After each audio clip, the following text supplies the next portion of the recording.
Hi, I'm Tiffany Teal, mortgage advisor with American Dream Mortgage, and I am here with Charles D'Alessio, broker owner of Synergy Realty Group. And how are you doing today?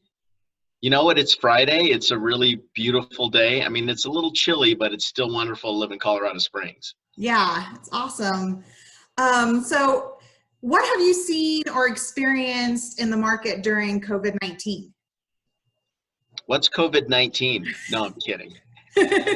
Well, I mean, just jumping right in with that big question, I will tell you that it's been a very unique opportunity and experience for many home sellers, buyers, realtors, and just businesses in general.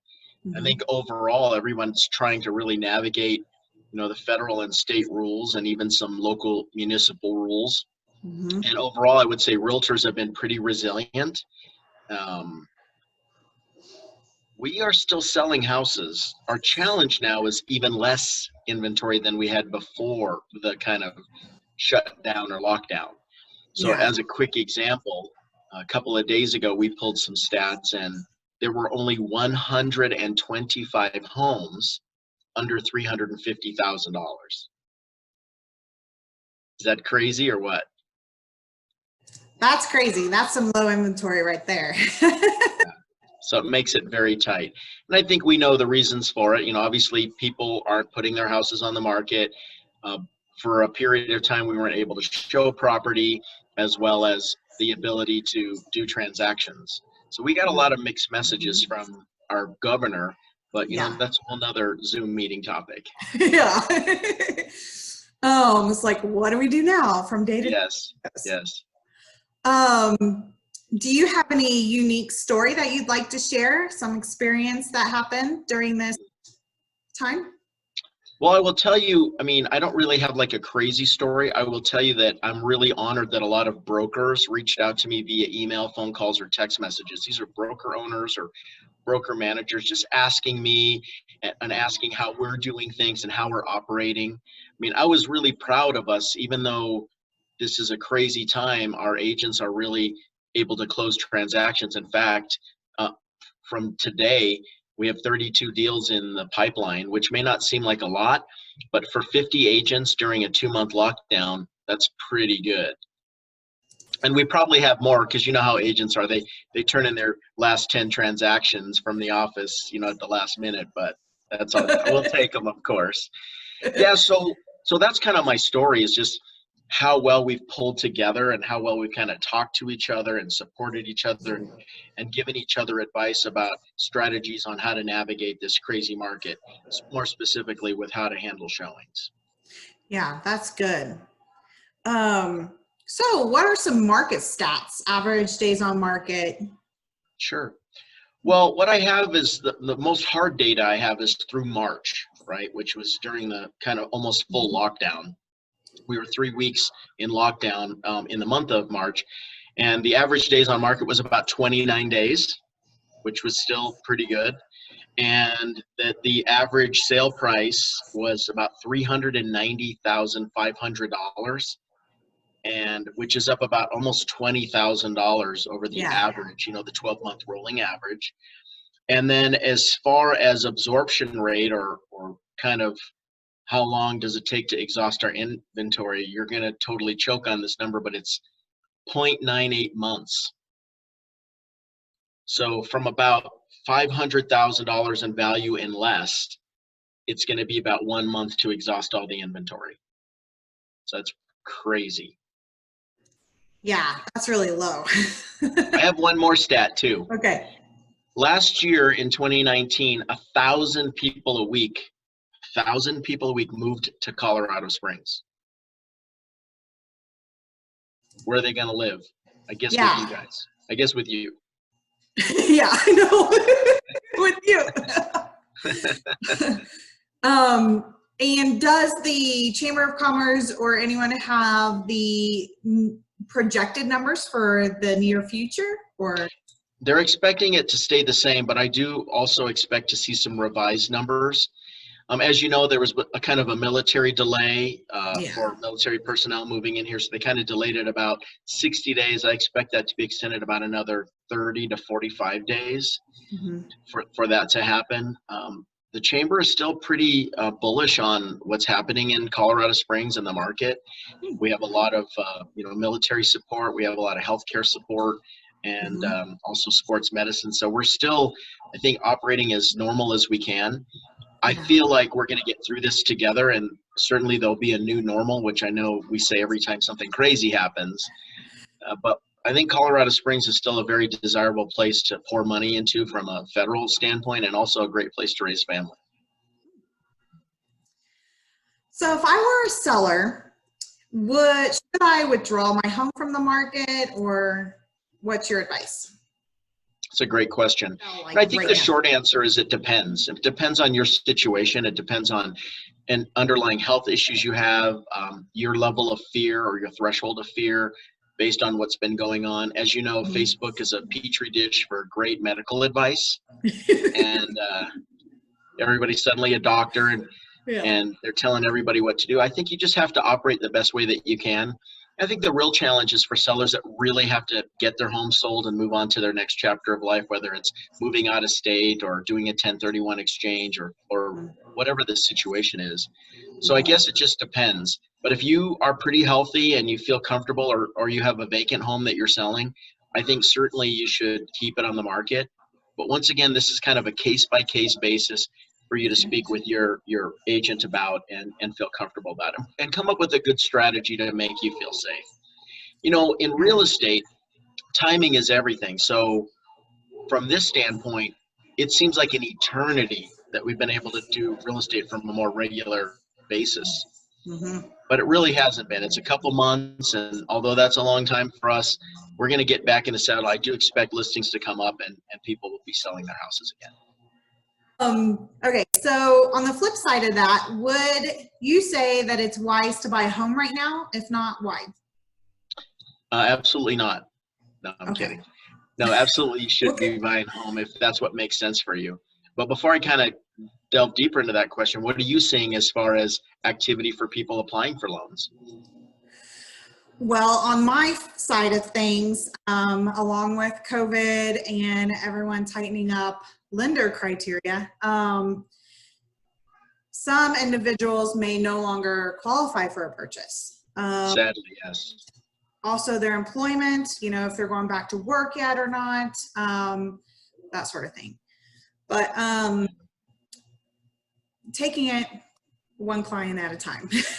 Yeah, exactly. I think that's right. Well, I know that a lot of people aren't qualifying for homes now that may have qualified 30, 60 days ago because maybe they were furloughed, maybe they were laid off, maybe they got their hours cut. But I Mhm. think that if you need a home for you or your family, right, then you should still try to do it. But I will tell you, it'll be very chippy out there because of the lack of inventory and because of our higher Mhm. prices. It's just increasingly more difficult to get into a home. But if you can, and you have the ability to use some strategies like an appraisal clause or an escalation clause to get into the property, then certainly you should try to do Yeah. it. Yeah. What is the long-term outlook for our real estate industry here in Colorado Springs? Well, as I kind of alluded before, I mean, our prices are still going up. I see maybe a short-term flattening of those values, just simply because there's not going to be a ton of data or Mm. skewed data because there's few bits of homes to sell, and that is kind of a small cross-section to kind of judge values on.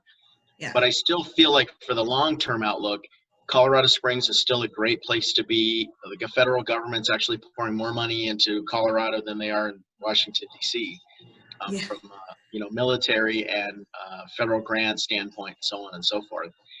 So I think that, unfortunately, the prices are going to go higher for that person that, maybe doesn't have a high wage, and that's going to be problematic because, as you know, there's a shortage with rentals as well. Yeah. So, so I think really the real answer is the local municipality, the state of Colorado, and developers and builders need to work together to come up with kind of what I call a staggered housing approach.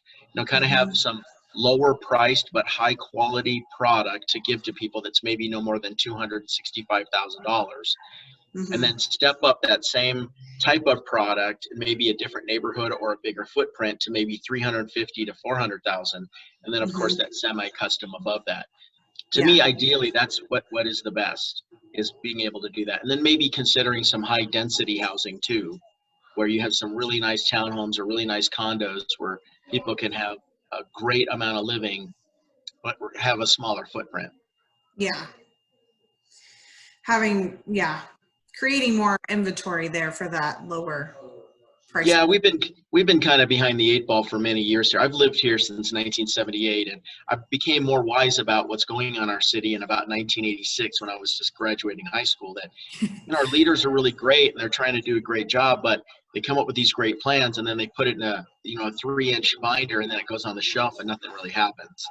Yeah. We really need to be more forward thinking and more future thinking and saying, look, we need to invest in our town, and that means investing long term, like over the next 50 years, what is our town going to look like? And I think Right. we all know people love it here, so that means more people are going to come here, not less people. Yeah. Yeah. How has COVID-19 impacted the way that you do business today? Oh, sure. Well, I'm a broker owner, so I kind of have two different lenses that I look through it. From a home sales, home listing, or commercial standpoint, I mean, we just got to work with that social distancing. We got to work with people's comfort level with, not shaking hands and standing 6 feet away or plus. And then, Yeah. just figuring out how to get people into property is really been a challenge. From a brokerage standpoint, I have had way more conversations and text messages from my agents than ever before. And one of the things I'm proud of is that my agents are very experienced agents, so they don't really need a lot of my help, but they're really good at getting me involved when they do have a jam or situation.